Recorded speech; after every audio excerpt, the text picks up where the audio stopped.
हिंदुस्तान की ताकत तो राजनीतिक सत्ता में बसती है और उस राजनीतिक सत्ता के लिए जो भी बिसात बिछाते चला जाता है वो नायक कहलाता है।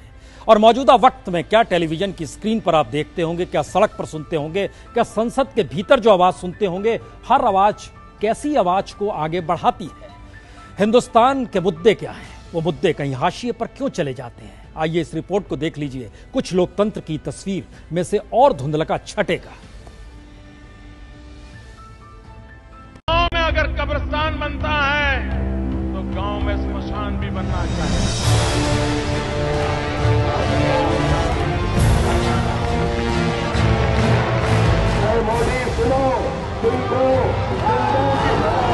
मुसलमान तो इस देश के अंदर रहना नहीं चाहिए। जितना ये मुल्क तेरा है उतना ही ये मुल्क मेरा भी है। अगर राम मंदिर वहीं बनेगा जहां विवादित ढांचा था। सिर्फ शोर है, हंगामा है, कहीं धर्म का सवाल, कहीं जाति का, कहीं संप्रदाय का, तो कहीं समाज में अलगाव पैदा करने वालों का सवाल। यानी नवाजों में एक दूसरे के खिलाफ घृणा फैलाने का शोर कहीं ज्यादा है। आप गुजरात चुनाव को घुमाइए, मेरी डिबेट को आप नहीं घुमा सकते। आरएसएस को क्या फायदा है? आरएसएस के लोग मारे जा रहे हैं, इनकी हिम्मत का। आरएसएस जो है बीजेपी पूरा ही है। जहाँ दंगे हुए उसके पीछे बीजेपी के लोग नेम्ड हुए, गिरफ्तार हुए। तो इन नवाजों के पीछे क्या वोट बैंक बनाने बिगाड़ने की सोच है, या फिर देश के अहम मुद्दों से जनता को भटकाने की सोच? क्योंकि सच तो यही है कि देश में साफ पानी, साफ हवा तक मिल नहीं पाती।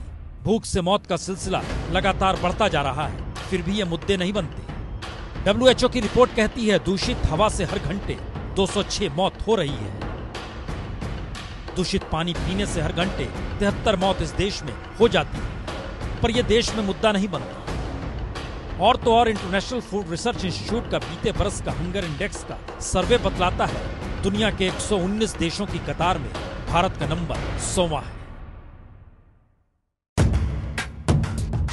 लेकिन किसी भी सत्ता सरकार के लिए मुश्किल हालात प्राथमिकता में नहीं आते, और इसकी सबसे बड़ी वजह है लोकतंत्र, जो अब राजनीतिक दलों की चौखट पर ही जीता है। जनता के वोट के गुणा भाग के बाद नेताओं की छाती पर लगा जीत का तमगा हर दाग को मिटा देता है। करप्शन और आपराधिक मामलों में जनता की खैर नहीं होती, पर एक बार लोकतंत्र के मंदिर यानी संसद या विधानसभा में नेता की पैठ हो गई तो फिर कानून का राज विशेषाधिकार के सामने कैसे नतमस्तक हो जाता है। आइए जरा इसकी तस्वीर भी देख लीजिए। ADR की रिपोर्ट कहती है लोकसभा में 185 सांसद दागी है, देश भर की विधानसभा में 2183 विधायक दागी है, और जो दागी हैं उन्हीं पर देश का कानून बनाने का भार है। उन्हें ही नीतियां बनानी है, और नीतियां ही जब देश में असमानता पैदा कर दे तो फिर संसद और सड़क के बीच की दूरी होती क्या है, आइए इसे भी समझ लीजिए। देश में 79 करोड़ लोगों की आय अब भी 25 रुपए प्रतिदिन पार नहीं कर पा रही है, पर देश के 543 में से 443 सांसद करोड़पति अरबपति हैं। देश के 4219 विधायकों में से 2391 विधायक करोड़पति हैं।